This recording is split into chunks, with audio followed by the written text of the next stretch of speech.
Can you prove you're not crazy? Now that's a question that might seem outrageous, even absurd. But what if I told you that it's a question that was seriously posed in a groundbreaking psychological experiment? A question that shook the very core of psychiatric diagnosis and our understanding of sanity and insanity. It's a question that opened doors to a fascinating yet unsettling reality. So, are you ready to challenge your perceptions? Let's journey into the world of psychology through the eyes of the Rosenhan Experiment. Picture this: 8 people, none of whom had any history of mental illness, voluntarily admitted themselves to psychiatric hospitals. This may sound bizarre, even absurd, but it's the riveting premise of the Rosenhan Experiment. The year was 1973. Psychologist David Rosenhan, a pioneer in his field, sought to challenge the validity and reliability of psychiatric diagnoses. Rosenhan and his team of 7 other healthy individuals, known as pseudopatients, decided to conduct an experiment that would rock the world of psychiatry to its core. These pseudopatients included a student, 3 psychologists, a pediatrician, a painter, and a housewife. Each of them hailed from different walks of life, but they all had one thing in common: a shared commitment to test the limits of psychiatric institutions. Their mission? To get admitted to 12 different psychiatric hospitals across 5 different states in the United States, using only a fabricated story of hearing voices. The voices were said to utter the words empty, hollow, and thud, which were devoid of any known psychiatric significance. This was the setting for the Rosenhan Experiment, a study that would question the very foundations of mental health diagnosis, a study that would ask, can psychiatrists reliably differentiate the sane from the insane? The stage was set, the actors were in place. The curtains were about to rise on one of the most controversial experiments in the history of psychology. But why would they do that? Let's delve deeper into the Rosenhan Experiment. So these 8 pseudo-patients, as they were called, complained of hearing voices. Each one of them, including Rosenhan himself, walked into a psychiatric hospital with the same fabricated symptom. They claimed to hear unfamiliar voices in their heads saying words like empty, hollow, and thud. These words, they said, were unclear, as though being whispered. They were devoid of any additional context or meaning, yet they caused significant distress. Now, who were these pseudo-patients? They were ordinary people with no history of mental illness. They came from various walks of life, ranging from a psychology graduate student to a pediatrician, a painter, and even a housewife. Rosenhan, being a psychologist himself, was part of this diverse group.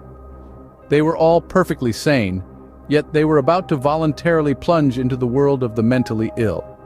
On their arrival at the hospitals, the pseudo-patients behaved normally, apart from complaining about the voices. They were polite, cooperative, and showed no signs of abnormal behavior. They reported no other mental or physical symptoms. They did not feign any hallucinations, mood disturbances, or thought disorders. Their life stories were unchanged, except for jobs and names to protect their privacy. Once they were admitted, they stopped simulating any symptoms. They interacted with the staff and other patients, participated in ward activities, and even started keeping notes about their observations. They were just regular people, acting normally in an extraordinary situation. But here's the twist. Despite their normal behavior, all of them were diagnosed with psychiatric disorders. Most of them were diagnosed with schizophrenia in remission, implying that they were currently symptom-free but still carried the disease. The doctors, it seemed, were convinced by the single symptom they had presented on admission. And just like that, they were admitted. Now what do you think happened next? Once admitted, the pseudo-patients stopped feigning their symptoms. The asylum doors closed behind them, and they were now part of a world that was so much more than just white walls and sanitized corridors. In this world, every action, every word, every interaction was scrutinized through the lens of mental illness. The pseudo-patients, no longer pretending to hear voices or see visions, had hoped to blend into the daily routines of the hospital. But they found themselves thrust into a reality that was far removed from normalcy. Their interactions with the hospital staff were marked by a stark lack of personal attention. Conversations with psychiatrists were brief, often less than 7 minutes long, and mostly revolved around medication and treatment plans. Nurses maintained their distance, spending most of their time behind the stations. The pseudo-patient's attempts to engage in meaningful conversations were often met with indifference and at times hostility.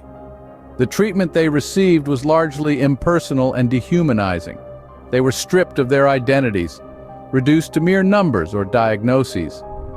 Their personal histories and individual experiences were overlooked, replaced by the broad strokes of psychiatric labels. The pseudo-patients were subjected to a regimen of medication and therapy. They swallowed pills that were handed to them, but secretly spit them out later. Despite their compliance with the rules and their cooperative behavior, they were kept in the hospitals for an average of 19 days, with the longest stay extending to 52 days. Interestingly, the other patients seemed more perceptive than the staff. They suspected that the pseudo-patients were sane, with some even suggesting that they were journalists or professors. Yet, these observations were dismissed by the staff, who were firm in their diagnoses. The pseudo-patient's normal behavior was viewed as symptomatic of their supposed mental illness. Their notes on the ward conditions were seen as an obsession with writing, a symptom of their disease. Despite behaving normally, all were diagnosed with psychiatric disorders, but the story doesn't end there. The Rosenhan experiment was about to take an even more intriguing turn.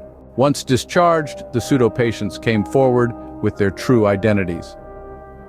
They were not mentally ill, but rather researchers in the midst of a groundbreaking study.